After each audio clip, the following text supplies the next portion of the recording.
80% ಒಪ್ಪಿಗೆ ಕೊಟ್ಟವ್ರೆ ಅಂತ ಹೇಳ್ತಾನಲ್ಲ. ಏಕವತ್ನಿಂದ ಮಾತಾಡ್ತೀನಿ. ಯಾಕೆಂದ್ರೆ ಓಟ್ ಹಾಕಿರೋ ರಾಶ ನಮ್ಮ ನಾಣ್ಣುಡಿಲಿ ಹೇಳ್ತಾರೆ, ಉತ್ತರ ಪೌರಷ ಒಲೆ ಮುಂದೆ ಅಂತ ಹೇಳ್ತಾರೆ. ಅವನು ಉತ್ತರ ಇದ್ದಂಗೆ ಅಲ್ಲೆಲ್ಲೋ ಕೂತ್ಕೊಂಡು ರೆಸಾರ್ಟ್ನೆಲ್ಲೋ ಎಲ್ಲ ಮಾತಾಡೋದಲ್ಲ. ನಮ್ ಧರ್ಮಸ್ಥಳಕ್ಕೆ ಬಂದ್ಬಿಟ್ಟು 80% ಅದೇ ಅಂತ ಹೇಳ್ಬಿಟ್ರೆ ಅವತ್ತೇ ನಾವು ಪ್ರತಿಭಟನೆ. ಈಗ ಮನೆ ಬಾಗ್ಲಿಗೆ ಬಂದು ನೋಟಿಸ್ ಕೊಟ್ರು, ಭೂಮಿ ತಗೊಳಕ್ ಮುಂದಾದ್ರು, ನಿಮ್ ಮಾತೆ ಕೇಳಲಿಲ್ಲ, ಏನ್ ಮಾಡ್ತೀರಾ? ಯಾರು ಅವ್ನು ನೋಟಿಸ್ ಕೊಡಕ್ ಬಂದವರು? ಯಾರು ತಗೊಂಡವ್ರು ನೋಟಿಸು? ಅವ್ನ ನೋಟಿಸ್ಗೆಲ್ಲ ಬೆಂಕಿ ಹರಿದು ಬಿಸಾಡವ್ರೆ. ಯಾರೋ ಒಬ್ಬ ತಗೊಂಡಿರ್ಬೇಕಷ್ಟೇ. ಯಾವ 5 ಅಲ್ಲ 8 ಕೋಟಿ, 2.5 ಕೋಟಿ ಅಲ್ಲ 8 ಕೋಟಿನ 9 ಕೋಟಿ. ಸ್ವಾಮಿ, ಅವನು 150 ಕೋಟಿ ಕೊಟ್ರು ಅಲ್ಲ. ನಾನು DK ಶಿವಕುಮಾರ್, ಬಾಲಕೃಷ್ಣ, ಈ GDB ಅಧ್ಯಕ್ಷ ಅಂತವನೇ, ಇಲ್ಲಿ ರಾಜಣ್ಣ ಅಂತ ಹೊಸೂರನು, ಅವನು ಯಾರು ಶಾಶ್ವತ ಇಲ್ಲ. ಸೂರ್ಯಚಂದ್ರ ಇರೋವರೆಗೂ ಭೂಮಿ ತಾಯಿನೇ ಶಾಶ್ವತ. ವಂಶ ಪಾರಂಪರ್ಯವಾಗಿ ಮಕ್ಕಳು ಯುಗಾಂತರದಿಂದ ಭೂಮಿ ತಾಯಿನೇ ಇರೋದು. ಅವನು ಮಣ್ಣಲ್ಲಿ ಮಣ್ಣಾಯ್ತಾನೆ, ನಾವು ಮಣ್ಣಲ್ಲಿ ಮಣ್ಣಾಯ್ತೀವಿ. ನಮ್ಮ ಮಕ್ಕಳಿಗೆ ಯಾಕೆ ಅವ್ನು ಕಂಟ ಕೊಡ್ಬೇಕು? ಅವನ್ ಯಾಕೆ ಇಲ್ಲಿ ಬರ್ಬೇಕು? ಬಂದ್ ಕೇಳಿ 80% ಅದೇ ಅಂತ ಬಂದ್ ಮಾತಾಡ್ಸುದ್ರಾ? ದಿಗ್ಲು ಅವನಿಗೆ ಪಾಪ ಹೊಡಿತಾರೆ ಅಂತಾನೆ. ಹೊಡಿತೀರಾ? ನಿಮ್ MLA ಬಂದ್ರೆ ನೀವು ನಾವ್ಯಾಕೆ ಹೊಡಿಯೋಣ? ಬಂದ್ ಕೇಳ್ಬಿಡ್ಲಿ. ಕೇಳರ್ ಕೊಡ್ತೀರಾ? ಕೇಳ ಧೈರ್ಯ ಕೇಳ್ಬಿಡಿ ಸ್ವಾಮಿ, ಬಿಟ್ಬಿಡ್ತೀವಿ. ಅವ್ನ್ ಬಂದಿಲ್ಲಿ ಕೇಳ್ಬಿಟ್ರೆ ಆ ತಕ್ಷಣನೇ ನಾವು ಪ್ರತಿಭಟನೆ. ಯಾವ ಧೈರ್ಯದ ಮೇಲೆ ಹೇಳ್ತಾ ಇದೀರಾ ಹಿಂಗೆ?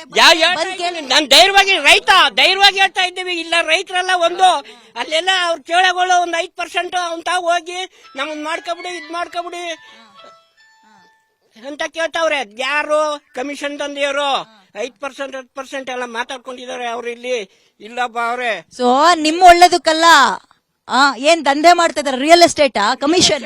ರಿಯಲ್ ಎಸ್ಟೇಟ್ ನಂಗೆ ಗೊತ್ತಿಲ್ಲ, ಕೇಳ್ತಾ ಇದೀನಿ ನಾನು. ರಿಯಲ್ ಎಸ್ಟೇಟ್ ದಂಧೆ ಇದು. ಇಲ್ಲಿ ಇವ್ರು ರಿಯಲ್ ಎಸ್ಟೇಟ್ ದಂಧೆಗೆ ಇಲ್ಲಿ ಬೆಂಗಳೂರು ದಟ್ಟಣೆ ಆಗ್ಬಿಟ್ಟಿದೆ. ಇಲ್ಲಿ ಬೆಂಗಳೂರು ಇದಾಗ್ಬಿಟ್ಟಿದೆ. ದನಕರ ಸಾಕಿದಿರ ತಾತ? ದನಕರ ಸಾಕಿದ್ವಿ. ಹೇಳ್ತೀನಿ ಕೇಳಿ. ಬೆಂಗಳೂರು ದಟ್ಟಣೆ ಆಗಿದೆ. ಒಂದ್ ನವ ಬೆಂಗಳೂರು ಮಾಡ್ಬೇಕು ಅಂತ DK ಶಿವಕುಮಾರ್ ಹೇಳ್ತಾರೆ. ಅದ್ಯಾಕೆ?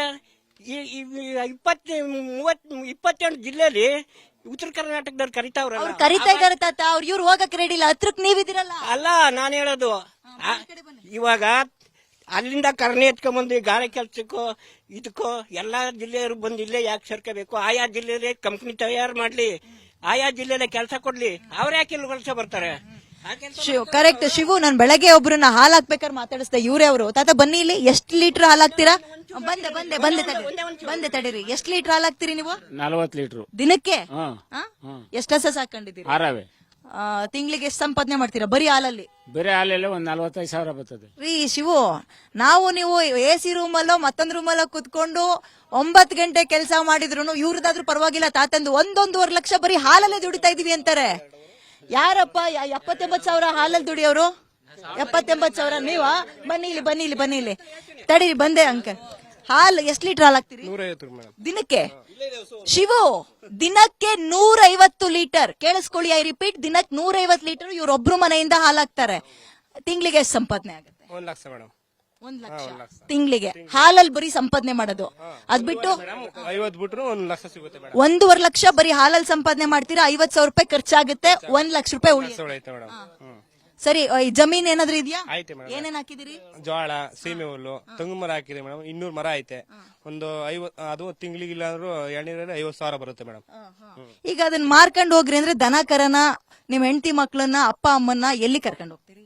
ಎಲ್ಲಿ ನಮಗೆ ಏನು ಕೊಡಲ್ಲ ಮೇಡಮ್. ಅವ್ರು ಬಂದ್ರು ಇಲ್ಲೇ ಬಿಡಲ್ಲ. ನಾವು ನಮ್ ಭೂಮಿ ನಮ್ಮ ಹಕ್ಕು, ನಾವು ಕೊಡೋದಿಲ್ಲ. ಶಿವು, ಇದು ಫ್ಯಾಕ್ಟ್. ಇದು ಜಾಗದಲ್ಲಿ ಇರುವಂತಹ ಚಿತ್ರಣ. ಶಿವು, ನಿಮಗೆ ಬೇರೆ ಯಾರೋ ಪಾರ್ಟಿ ಅವರು ಸಪೋರ್ಟ್ ಮಾಡಿ ನಿಮ್ಮ ಹತ್ರ ಹಿಂಗ್ ಮಾತಾಡಿಸ್ತಾ ಇದಾರೆ ಅಂತ ಯಾರು ಬಂದ್ ಯಾರು ಬರ್ಲಿಲ್ಲ ಮೇಡಮ್. ಮುಂದೆ ಬನ್ನಿ.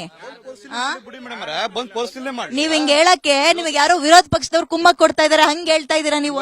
ಅವ್ರು ಹೇಳ್ತಾರಲ್ವಾ ಮೇಡಮ್ ಅವ್ರೆ, ಇವಾಗ ವಿರೋಧ ಪಕ್ಷದವ್ರು ನಿಮ್ಗೆ ಅವ್ರು 7 ಕೋಟಿ ಮಾಡಿಸ್ತವ್ರೆ ಅಂತ ಹೇಳ್ತಾರಲ್ವಾ. ಆ ವಿರೋಧ ಪಕ್ಷದವ್ರು ಅವ್ರನ್ನೇ ಕಳಿಸ್ಲಿ ಬಿಡಿ, ಇಲ್ಲಿ ನೋಡ್ಲಿ, ಪರಿಶೀಲನೆ ಮಾಡ್ಲಿ. ಅವರು ಯಾರು ಹೇಳ್ಕೊಟ್ರ ನಿಮಗ್ ಮಾತಾಡ? ಹಳ್ಳಿಗೆ ಯಾರು ಬರ್ಲೂ ಇಲ್ಲ, ನಾವು ಸರ್ವೆಗೂ ಸೇರ್ಸಲ್ಲ.